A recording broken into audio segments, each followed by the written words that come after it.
Hello बच्चों, स्वागत है आपका आपके अपने यूट्यूब चैनल स्टडी ऑफिस में।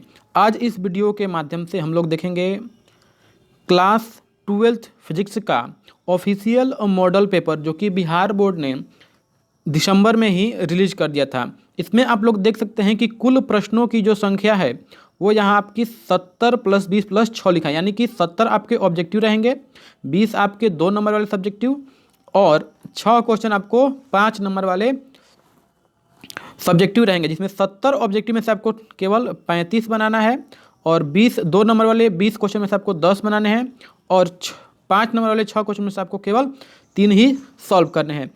पूर्णांक यहाँ पे आपका 70 दिया हुआ है और समय आपका जो है 3 घंटा 15 मिनट दिया हुआ है। तो आइए आगे बढ़ते हैं। अब हम लोग क्वेश्चन नंबर 1 से देखेंगे। ये सब इंस्ट्रक्शन दिया हुआ है।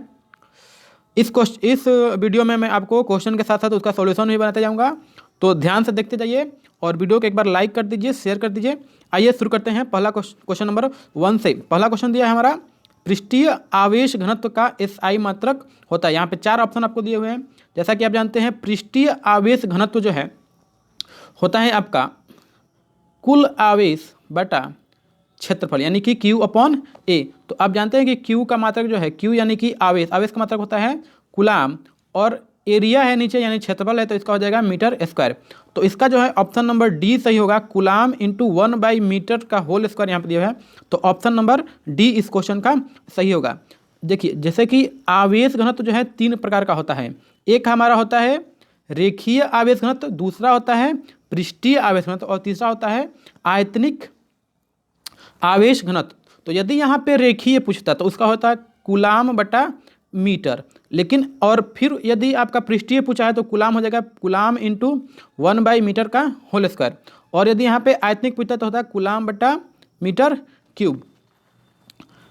अब नेक्स्ट क्वेश्चन देखते हैं हम लोग। क्वेश्चन नंबर 2 है, एप्सिलॉन नॉट का मान होता है। एप्सिलॉन नॉट ये विद्युतशीलता है, इसका मान जो है आप लोग जानते हैं होता है 8.85 × 10⁻12 फैराड प्रति मीटर। यहाँ पे यूनिट जो है इसका फैराडे मीटर दिया हुआ है। इसका मात्रक कूलाम स्क्वायर प्रति न्यूटन मीटर स्क्वायर भी होता है और ये फैराडे प्रति मीटर भी इसका सही यूनिट है। तो इस यूनिट को भी आपको याद रखना है, फैराडे प्रति मीटर। आइए बढ़ते हैं तीसरे क्वेश्चन की तरफ। तीसरा क्वेश्चन है, आवेश Q से R दूरी पर, आवेश Q से R दूरी पर विद्युतीय तीव्रता के मान के लिए निम्नलिखित में से कौन सा सही ऑप्शन है। तो इस क्वेश्चन का हमारा देखिए ऑप्शन नंबर बी सही है, 1/4πε0 Q/R। जैसा कि आप जानते हैं कि विद्युत क्षेत्र E का फॉर्मूला आता है F/Q और कूलाम के नियम से यहाँ पे Q0 होगा। F का फॉर्मूला जानते हैं कि होता है 1/4πε0 Q1 × Q0/R² और फिर भाग देना आपका Q0 से, तो Q0 से Q0 कट जाएगा तो हमारा बचेगा E बराबर 1/4πε0 Q/R², इसलिए इसका ऑप्शन नंबर बी सही होगा। आइए बढ़ते हैं क्वेश्चन नंबर 3 की तरफ।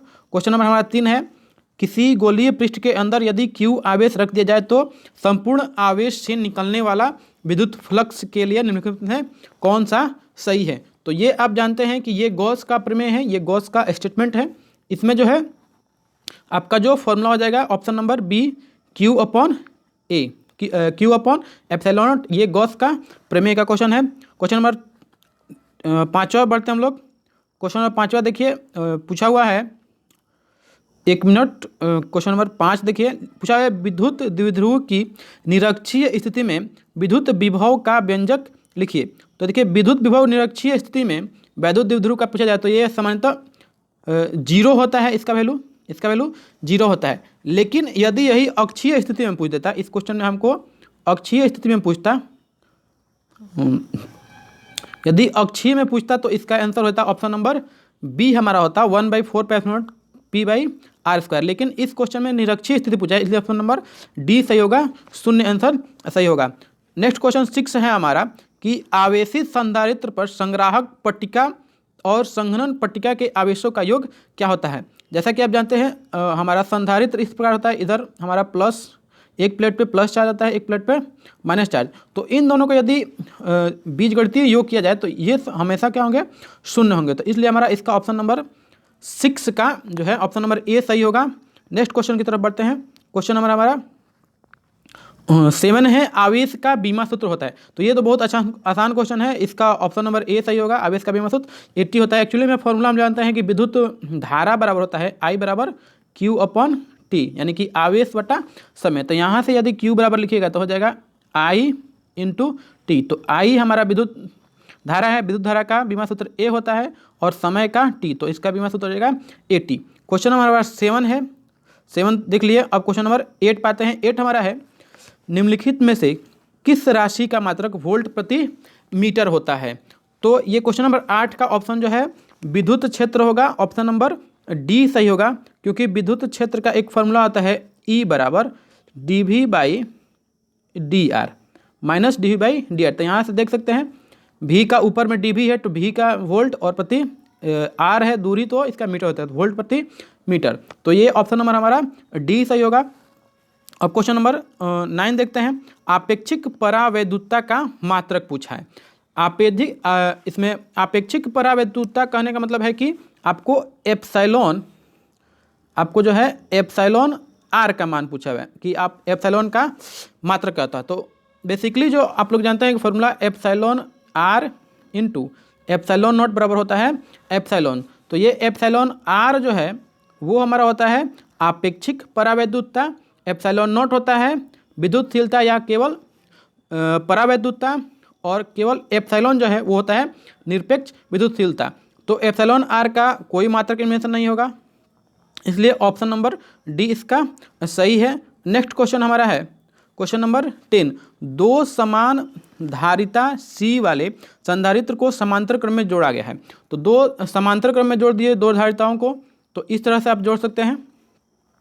एक धारिता ये हो गया और पुनः ये धारिता एक ये हो गया। अब बोला कि दोनों का जो धारिता है वो क्या है, इसका भी C है, इसका भी C है। तो इसके लिए हम लोग फॉर्मूला समांतर क्रम, चूंकि यहाँ पे समांतर क्रम में दिया है तो समांतर क्रम में C इक्विवेलेंट का फॉर्मूला होता है C1 प्लस C2। तो इस फॉर्मूला से जोड़ेंगे तो दोनों चूंकि बराबर है तो C प्लस C हो जाएगा हमारा 2C, इसलिए इसका ऑप्शन नंबर 1 सही है। यदि यही श्रेणी क्रम होता तो 1/C equivalent is equal to 1/C1 plus 1/C2 वाला फॉर्मूला लगाते। नेक्स्ट क्वेश्चन देखते हैं हम लोग। क्वेश्चन नंबर 10 हो गया। अब क्वेश्चन नंबर 11 देखते हैं। क्वेश्चन नंबर 11 दिया है कि म्यू अपवर्तनांक तथा ए प्रिज्म कोण वाले पतले प्रिज्म का न्यूनतम विचलन कोण क्या होगा। तो जैसा कि आप जानते हैं प्रिज्म के लिए यदि अपवर्तनांक ए हो और प्रिज्म कोण ए हो तो इसमें इसका फॉर्मूला होता है mu is equal to sine of A plus del by 2 divided by sine of A by 2। तो यहाँ पे हम लोग क्या करेंगे, अब यहाँ पे देख लेते हैं। यदि इसमें बोला है कि पतला प्रिज्म है तो पतले प्रिज्म के लिए जो ए होगा वो बहुत ही छोटा, यानी कि जो कोण होगा वो बहुत ही छोटा हो। तो जब साइन थीटा हो चाहे टेन थीटा, यदि उसका एंगल जो है बहुत छोटा है तो उसको हम लोग साइन को यहाँ से कैंसिल कर सकते हैं, मतलब हटा सकते हैं, काटेंगे तो नहीं लेकिन हटा सकते हैं। तो यहाँ पे हो जाएगा हमारा, यहाँ पे फॉर्मूला हमारा हो जाएगा म्यू इज इक्वल टू हो जाएगा mu is equal to A plus del by 2 by A by 2। तो ये 2 से 2 डिवाइड हो जाएगा, ए इसके पास जाएगा तो हो जाएगा mu into A is equal to ये हो जाएगा हमारा ए इधर आके फिर यहाँ से माइनस हो जाएगा तो बचेगा डेल, और यहाँ से ए कॉमन करेंगे तो हो जाएगा ए इंटू 1 माइनस म्यू माइनस 1। तो हमारा इसका ऑप्शन नंबर बी सही होगा, म्यू माइनस 1 इंटू ए। नेक्स्ट क्वेश्चन की तरफ हम लोग बढ़ते हैं। नेक्स्ट क्वेश्चन हमारा क्वेश्चन नंबर 11 है। क्वेश्चन नंबर 11 देख सकते हैं कि सूर्य के प्रकाश का वर्णक्रम होता है। तो सूर्य के प्रकाश का वर्णक्रम होता है बाबू, देखिए यहाँ पे सतत होता है। यही यदि हाइड्रोजन का दिया होता है, हाइड्रोजन स्पेक्ट्रम कैसा होता है तो वो हमारा रैखिक स्पेक्ट्रम होता है, लेकिन यहाँ पर सूर्य के प्रकाश का वर्णक्रम दिया है तो उसका ऑप्शन नंबर ए सतत सही होगा। नेक्स्ट क्वेश्चन की तरफ हम लोग बढ़ते हैं। क्वेश्चन नंबर 13 देखते हैं। क्वेश्चन नंबर 13 में दिया है सामान्य समायोजन के लिए खगोलीय दूरदर्शक की आवर्धन क्षमता क्या होती है। तो सामान्य समायोजन के लिए ओरिजिनल जो हमारा खगोलीय दूरदर्शक होता है इसके लिए आवर्धन क्षमता का फॉर्मूला होता है, आवर्धन क्षमता का फॉर्मूला होता है m बराबर माइनस FO बटा FE इंटू 1 प्लस सॉरी, इसमें जो है इसका फॉर्मूला होता है ये -FO बटा U। तो यहाँ पे दिया है क्या, सामान्य समायोजन। तो सामान्य समायोजन के लिए जो है U का मान FE के बराबर हो जाता है, इसलिए यहाँ पे U की जगह पे FE रख देंगे तो हमारा हो जाएगा फॉर्मूला। ऑप्शन नंबर इसका देखिए, ऑप्शन नंबर ए सही होगा, 13 का ए। अब ये नेक्स्ट क्वेश्चन की तरफ बढ़ते हैं। क्वेश्चन नंबर 14 हमारा है, निम्नलिखित में से किसका अपवर्तनांक सबसे अधिक होता है। निम्नलिखित में से किसका अपवर्तनांक सबसे अधिक होता है। तो यहाँ पे कांच दिया है, पानी दिया है, लोहा दिया है और हीरा दिया है। तो इसका जो है ऑप्शन नंबर डी सही होगा। ऑप्शन नंबर डी, हीरा का अपवर्तनांक जो है सबसे अधिक होता है। नेक्स्ट क्वेश्चन नंबर, अच्छा हीरा का अपवर्तनांक यदि बात की जाए तो इसका अपवर्तनांक जो होता है 2.42, पानी का होता है 1.33, कांच का होता है 1.5 और लोहा तो अपारदर्शी पदार्थ है। तो क्वेश्चन नंबर हम लोग 15 अब देखते हैं। क्वेश्चन नंबर 15 में दिया हुआ है कि फ्रिंज की चौड़ाई के लिए निम्नलिखित में से कौन सा सूत्र सही है। तो ये सबसे आसान क्वेश्चन, बीटा बराबर होता है D lambda by small D, capital D into lambda by small D. ये 15 का ऑप्शन नंबर ए सही है। अब क्वेश्चन नंबर 16 की तरफ देखते हैं। क्वेश्चन नंबर 16 है, एक प्रकाश वर्ष बराबर होता है। यहाँ पे बच्चों को बहुत बार कन्फ्यूज होता है कि प्रकाश वर्ष प्रकाश का मात्रक है चाहे समय का मात्रक। ये प्रकाश वर्ष जो है दूरी का मात्रक होता है, डिस्टेंस का मात्रक होता है। प्रकाश वर्ष क्या होता है, प्रकाश, जैसे प्रकाश का स्पीड आप जानते होता है 3 × 10⁸ मीटर पर सेकेंड। तो प्रकाश एक वर्ष में जितनी दूरी तय करता है उसी को हम लोग बोलते हैं एक प्रकाश वर्ष। तो इसको यदि स्पीड इसका इतना है और समय हमारा 365 दिन, 365 डे, 365 डे को सेकेंड में बदल के यदि गुणा किया जाएगा तो हमारा आंसर आएगा 9.46 × 10⁻⁻18 प्लस 15 मीटर। यानी कि ऑप्शन नंबर 16 क्वेश्चन का ऑप्शन नंबर ए सही होगा। अब ये बढ़ते हैं हम लोग क्वेश्चन नंबर 17 की तरफ। 17 में लेंस मेकर का सूत्र दिया है, तो लेंस मेकर का सूत्र आपको भी याद होगा, इसका होगा ऑप्शन नंबर हमारा ए सही हो जाएगा। 1/f is equal to μ2 minus μ2 by μ1 minus 1 into 1/r1 minus 1/r2, यानी कि ऑप्शन नंबर हमारा इसका ए सही होगा। अब क्वेश्चन नंबर 18 देखते हैं।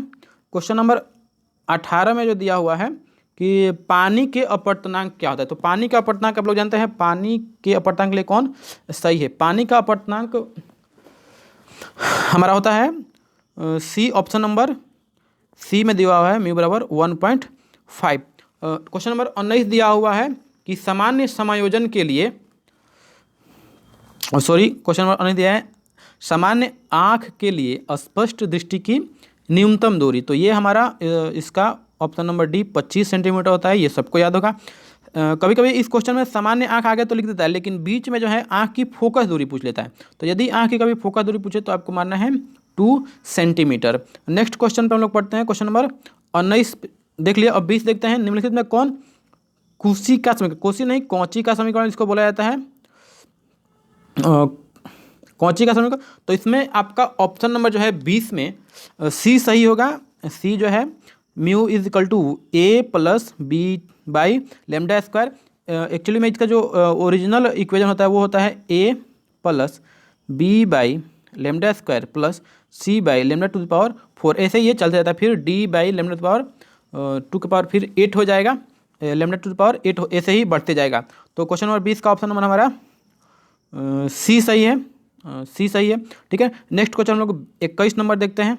21 में क्वेश्चन दिया है कि निम्नलिखित में से कौन प्रकीर्णित प्रकाश की तीव्रता और प्रकाश के तरंगदैर्घ्य के लिए सही है। तो ये हमारा 21 का ऑप्शन नंबर डी में जो है I is proportional to lambda to the power 1 by lambda to the power 4। प्रकाश की जो तीव्रता होती है वो प्रकाश के तरंगदैर्घ्य के चतुर्थ घात के व्युत्क्रमानुपाती होती है। ये हमारा 21 का ऑप्शन नंबर डी सही होगा। नेक्स्ट क्वेश्चन हम लोग देखते हैं। नेक्स्ट क्वेश्चन हमारा है क्वेश्चन नंबर 22 जो है, निम्नलिखित में से कौन प्रकाश के लिए माध्यम के बदलने में नहीं बदलता है। तो इसका ऑप्शन दिया है आपका आवृत्ति, अपवर्तनांक, वेग और तरंगदैर्घ्य। तो आवृत्ति जो है हमारा है वो अपवर्तनांक बदलने पर नहीं बदलता है, सॉरी माध्यम बदलने पर आवृत्ति कभी चेंज नहीं होती। अपवर्तनांक, वेग, अपवर्तनांक तो किसी पदार्थ का गुण है, ये तो चेंज होगा नहीं माध्यम बदलते, और तरंगदैर्घ्य बदल जाता है। तो इसका ऑप्शन नंबर हमारा होगा ए आवृत्ति। नेक्स्ट क्वेश्चन हमारा क्वेश्चन नंबर 23 है। क्वेश्चन नंबर 23 में कलांतर और पथांतर के बीच संबंध दिया है, तो ये डायरेक्ट फार्मूला है 23 का। ऑप्शन नंबर आपका ए सही हो जाएगा। कलांतर बराबर 2π/λ इंटू पथांतर, सही है 23 का ऑप्शन नंबर ए। नेक्स्ट क्वेश्चन है क्वेश्चन नंबर 24 है।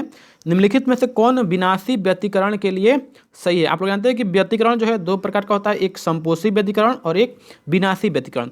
तो यदि इसी क्वेश्चन में आपको विनाशी व्यतिकरण दिया होता तो विनाशी व्यतिकरण के लिए आपका विनाशी व्यतिकरण दिया है तो इसका ऑप्शन नंबर हमारा बी सही हो जाएगा। लेकिन यदि संपोषित दिया होता तो उसका ऑप्शन नंबर ए सही होता। तो इस क्वेश्चन का अनुसार विनाशी व्यतिकरण के लिए फॉर्मूला है 2n+1 इंटू पाई। लेकिन यदि ये संपोषी रहे तो कलांतर हो जाएगा 2n पाई। नेक्स्ट क्वेश्चन हमारा क्वेश्चन नंबर 25 है। 25 दिया है निम्नलिखित में से कौन प्रकाश के रंग के लिए मुख्य कारण है। तो किसी प्रकाश के रंग के लिए मुख्य कारण जो है उसका तरंग दैर्घ्य होता है। जितना ज़्यादा तरंग दैर्घ्य वैसा ही प्रकाश का कलर। और नेक्स्ट क्वेश्चन हमारा होगा क्वेश्चन नंबर 26 जो है होगा। क्वेश्चन नंबर 26 देखिए निम्नलिखित में कौन आवेश रहित कण है। तो क्वेश्चन नंबर 26 का जो ऑप्शन सी होगा, फोटोन जो है ये आवेश रहित होता है। ये बहुत ही महत्वपूर्ण क्वेश्चन है, इसको आप लोग जरूर याद रखें। आवेश नहीं होता है फोटोन के पास। अल्फा कण के पास 2 इलेक्ट्रॉन के इतना आवेश होता है, बीटा कण के पास 1 इलेक्ट्रॉन का इतना आवेश होता है और प्रोटॉन के पास तो 1 इलेक्ट्रॉन का इतना आवेश होता है, लेकिन वो पॉजिटिव में रहता है। ठीक है, नेक्स्ट क्वेश्चन हमारा क्वेश्चन नंबर 27 हम लोग देखते हैं। क्वेश्चन नंबर 27 में दिया हुआ है निम्नलिखित में से किसे इलेक्ट्रॉन वोल्ट में मापा जाता है। तो इलेक्ट्रॉन वोल्ट में ऊर्जा को मापा जाता है। ऊर्जा की इकाई जो है एक इलेक्ट्रॉन वोल्ट भी होती है, एक जूल भी होता है, एक कैलोरी भी होता है। तो एसआई मात्रक जूल होता है और जो 2 यूनिट है इलेक्ट्रॉन वोल्ट और एक है हमारा कैलोरी। ठीक है, यदि यहाँ पे आवेश दिया है तो आवेश का जो मात्रक आप लोग जानते हैं कि कूलाम होता है और विभवांतर का वोल्ट होता है और धारा का एम्पियर होता है। ऑप्शन के अनुसार इसको देख के भी इसका थोड़ा बहुत आप लोग को इससे संबंधित जानकारी भी रखना चाहिए। हो सकता है कि अगले क्वेश्चन में कुछ बदल के दे दे। ठीक है, तो 27 हो गया। नेक्स्ट क्वेश्चन में देखते हैं 28 में दिया हुआ है निम्नलिखित में से कौन फोटोन की ऊर्जा के लिए सही है। ये तो सबसे आसान क्वेश्चन है। क्वेश्चन नंबर इसका ऑप्शन नंबर बी होगा hc/λ। किसी फोटोन की एनर्जी होती है hc/λ, जहाँ h जो है h एक कांस्टेंट है, c प्रकाश का वेग है और प्रकाश का चाल है और लैम्डा जो है उस प्रकाश की तरंग दैर्घ्य है या जो भी फोटोन उत्सर्जित हो रहा है उसका तरंग दैर्घ्य। उसके बाद हमारा इसमें एक और फॉर्मूला आता है E बराबर H इंटू एफ, जहाँ F जो है फ्रीक्वेंसी होती है और फ्रीक्वेंसी ही होता है F = c/λ। तो इसी से ये भी फॉर्मूला आया हुआ है। नेक्स्ट क्वेश्चन हमारा 29 नंबर देखिए। 29 में दिखा है तरंग संख्या किसके बराबर। तो तरंग संख्या 1/λ को बेसिकली तरंग संख्या कहते हैं। ठीक है ना, जहाँ लैम्डा को तरंग दैर्घ्य बोलते हैं लेकिन 1/λ को तरंग संख्या बोलते हैं। नेक्स्ट क्वेश्चन हमारा क्वेश्चन नंबर 38 है कि निम्नलिखित में से कौन संबंध नाभिक की त्रिज्या के लिए सही है। तो ये सबसे आसान क्वेश्चन रहा नाभिक की त्रिज्या के लिए, जो हमारा ऑप्शन नंबर 30 का ए सही होगा। R = R0 × a⁴ जहाँ R0 एक कांस्टेंट होता है जिसका वैल्यू जो है 1.2 फर्मी होता है या 1.2 × 10⁻⁻15 मीटर होता है और ए जो है हमारा द्रव्यमान संख्या होता है। ए जो है द्रव्यमान संख्या होता है। नेक्स्ट क्वेश्चन हम लोग देख सकते हैं क्वेश्चन नंबर 31 दिया निम्नलिखित में कौन संबंध सही है। यहाँ पे बेसिकली ये 1 AMU को AMU जो एटॉमिक मास यूनिट होता है उसको केवल U लिखा है। तो इसका जो है ऑप्शन नंबर डी होगा। ये डायरेक्ट हमारा वैल्यू पूछ दिया है। एक atomic mass of unit 1 AMU या 1 U का वैल्यू होता है 1.6605 × 10⁻⁻27 kg। नेक्स्ट क्वेश्चन हमारा 32 है। 32 में देख सकते हैं आप औसत आयु के लिए फॉर्मूला पूछा है। तो औसत आयु का फॉर्मूला जो है इसमें औसत आयु पूछा है। औसत आयु का फॉर्मूला होता है सी, ऑप्शन नंबर सी हमारा T0 = 1/λ। फिर क्वेश्चन नंबर 33 की तरफ हम लोग बढ़ते हैं। क्वेश्चन नंबर 33 में देखिए क्वेश्चन नंबर 33 दिया है कि यूरेनियम 92-238 में न्यूट्रॉनों की संख्या क्या होती है। एक चीज़ मैं आपको बता दूं इस क्वेश्चन के बारे में कि यदि यहाँ पे x कोई हमारा तत्व है और यहाँ पे मान लीजिए z लिखा है और यहाँ पे a, तो यहाँ पे z जो है एटॉमिक परमाणु संख्या होता है और ये हमारा a जो है द्रव्यमान संख्या होता है। तो यहाँ पे 92 दिया ये हमारा प्रोटॉनों की संख्या होता है और ये हमारा द्रव्यमान संख्या, इसमें प्रोटॉन प्लस न्यूट्रॉन दोनों रहते हैं। तो क्या करेंगे हम लोग, न्यूट्रॉनों की संख्या पूछा है तो ऊपर ए में से जेड को घटा देते हैं, ए में से जेड को घटा लेते हैं। तो यहाँ से 238 में से 92 घटाइएगा तो 146 आएगा, जो कि ऑप्शन नंबर सी में दिया हुआ है, इसलिए 33 का ऑप्शन नंबर सी सही होगा। नेक्स्ट क्वेश्चन हम लोग देखते हैं, क्वेश्चन नंबर 34 पे आते हैं। क्वेश्चन नंबर 34 में कौन सही है, ये द्विआधारी संख्या से क्वेश्चन है, 4 का ऑप्शन नंबर ये हमारा ए सही होगा। आप ऐसे इसको लिख सकते हैं 1 2 4। तो यहाँ पे देखिए इस सीरीज में 4 से केवल आ जा रहा है, तो इसके लिए 1 लिखेंगे, इसको छोड़ रहे हैं तो इसके लिए 0 0 लिखेंगे। तो हमारा ऑप्शन नंबर ए सही होगा, 34 हो गया। 35 का क्वेश्चन देखिए, द्विआधारी संख्या में द्विआधारी होगी 1 + 1 को बराबर होता है, तो 1 + 1 जो है वो बराबर होता है 1 0 के, इसका ऑप्शन नंबर सी सही होगा। नेक्स्ट क्वेश्चन में आइए, हमारा दिया हुआ है नेक्स्ट क्वेश्चन हमारा क्वेश्चन नंबर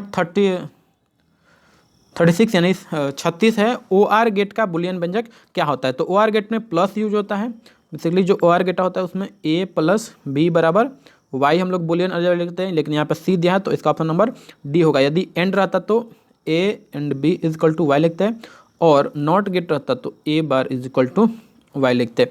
ठीक है, तो क्वेश्चन नंबर अब 37 की तरफ बढ़ते हैं। क्वेश्चन नंबर 37 हमारा दिया हुआ है कि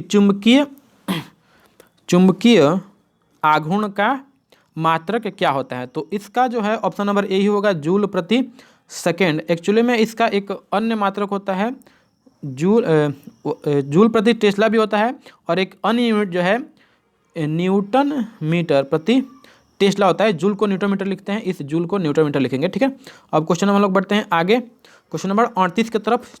चुंबकशीलता होता है, चुंबकशीलता का यहाँ पे बेसिक जो है वैल्यू पूछ लिया, तो ये हमारा μ = B/H होता है। आपको B/H से याद रखना है, बिहार से B/H याद रखना है। क्वेश्चन नंबर 38 का चुंबकशीलता का जो है फॉर्मूला। ठीक है, नेक्स्ट क्वेश्चन हमारा क्वेश्चन नंबर 38 होगा, 38 नहीं 39, नमन कोण। तो नमन कोण का फॉर्मूला जो है, इसमें ऑप्शन नंबर आपका ए दिखाई दे रहा है, 10 ऑफ डेल = BV/BH। ये भी जो है BV जो है वर्टिकल कंपोनेंट है, और H जो है हमारा हॉरिजॉन्टल कंपोनेंट है। ठीक है ना, तो नमन कोण का फॉर्मूला हमारा ऑप्शन नंबर ए 10 डेल = BV/BH।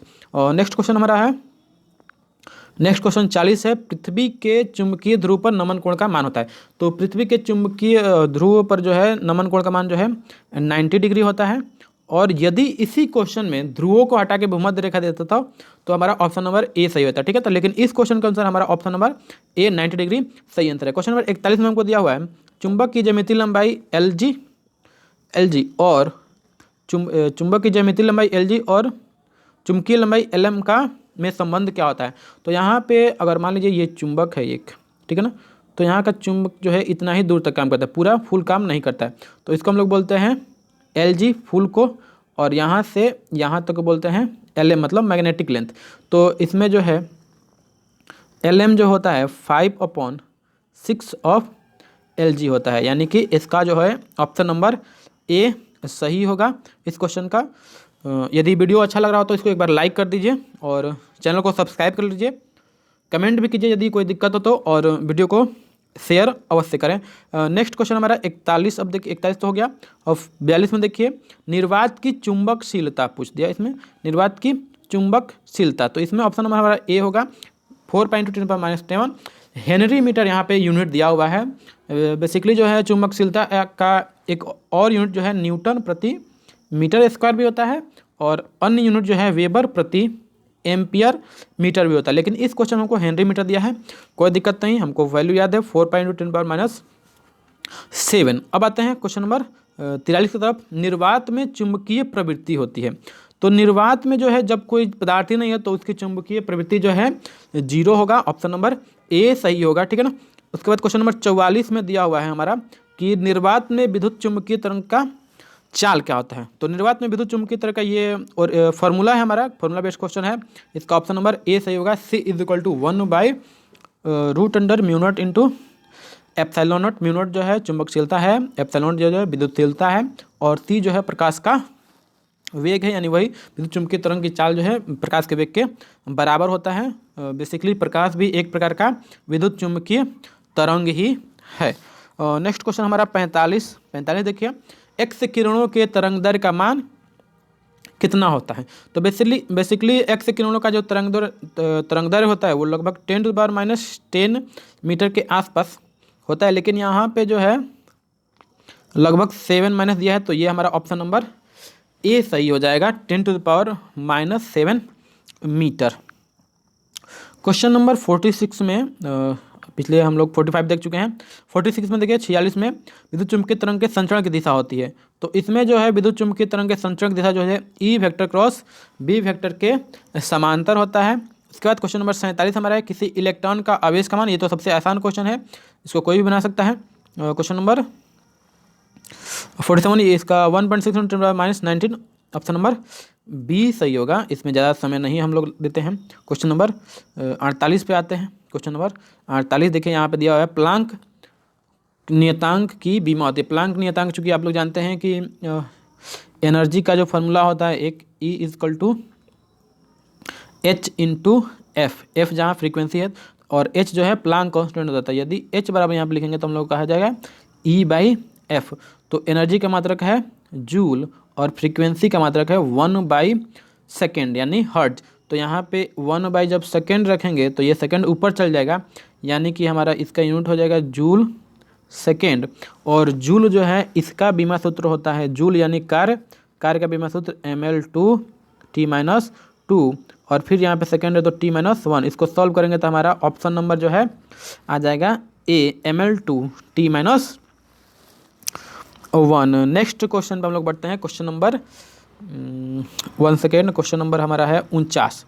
क्वेश्चन नंबर जो 49 है कौन सा सही है। तो इसमें ऑप्शन दिया है 4 इलेक्ट्रॉन वोल्ट होता है 1.6 × 10⁻19 जूल इस क्वेश्चन का सही आंसर है। उसके बाद हमारा क्वेश्चन नंबर 50 देखिए, रेडियोधर्मी क्षय के लिए कौन सा व्यंजक सही है। तो रेडियोधर्मी क्षय का जो फॉर्मूला होता है N = N0 × e⁻⁻t, जहाँ N0 जो है प्रारंभ में पदार्थ की मात्रा होती है, N जो है T समय के बाद, यहाँ पे जो समय T दिया है उतना समय के बाद जो है बचे हुए पदार्थ की मात्रा होती है। उसके बाद क्वेश्चन नंबर हम लोग 51 देखते हैं। क्वेश्चन नंबर 51 में है अल्फा के लिए कौन सा सही है। तो अल्फा कण में जो बेसिकली अल्फा जो कण है वो हमारा हीलियम, यहाँ पे 2 और यहाँ पे 4 यही होता है। हीलियम का नाभिक है, ये हीलियम का परमाणु है। तो हीलियम का परमाणु देखिए यहाँ पे 2, आपको परमाणु संख्या 2 है यानी कि प्रोटॉनों की संख्या 2 है और द्रव्यमान संख्या 4 है, यानी कि इसमें न्यूट्रॉनों की संख्या जो है 4 - 2 यानी कि 2 होगा, यानी कि 2 प्रोटॉन और 2 न्यूट्रॉन। तो ये ऑप्शन हमारा बी सही ऑप्शन है। क्वेश्चन नंबर अब 51 हो गया, 51 में ऑप्शन नंबर बी सही है। क्वेश्चन नंबर 52 की तरफ बढ़ते हैं। 52 में जो है दिया 52 में दिया है संभव कक्षाओं में इलेक्ट्रॉन का कोणीय संवेग क्या होता है। तो इसमें फॉर्मूला हमारा ऑप्शन नंबर ए होगा NH/2π सही आंसर है। उसके बाद क्वेश्चन नंबर 52 में बढ़ते हैं। 52 हम लोग देख लिए। अब क्वेश्चन नंबर 53 देखते हैं।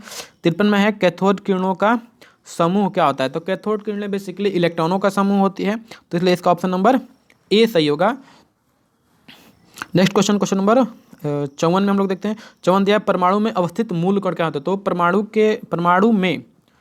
परमाणु में उपस्थित जो मूल कण है वो हमारा इलेक्ट्रॉन और न्यूट्रॉन है। 54 का हमारा मूल कण में से इलेक्ट्रॉन और प्रोटॉन है, तो इसका 54 का ऑप्शन नंबर ए सही हो जाएगा।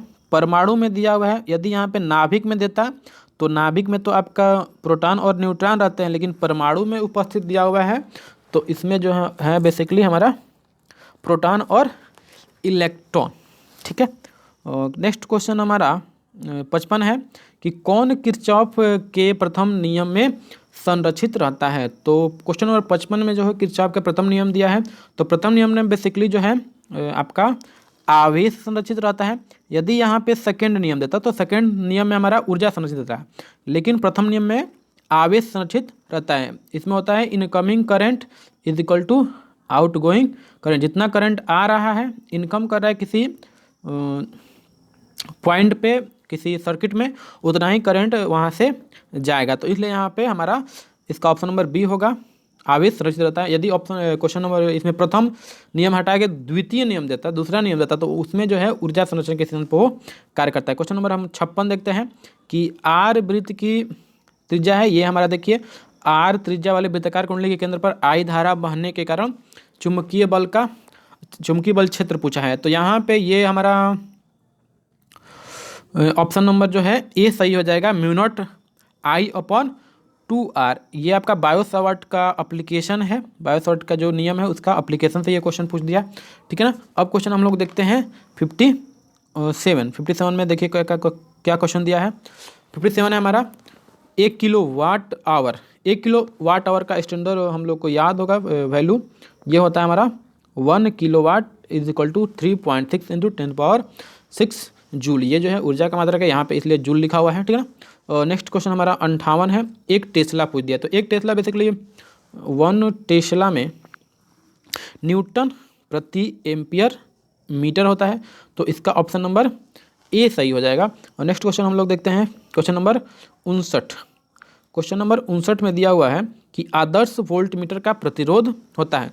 तो आदर्श यदि वोल्ट मीटर है तो उसका प्रतिरोध है अनंत होता है, लेकिन यदि यही आदर्श आमीटर देता है तो उसका जो प्रतिरोध है वो शून्य होता है, ठीक है ना। तो इस बात को ध्यान रखना कि यहाँ पे वोल्ट मीटर दिया है तो आंसर अनंत होगा।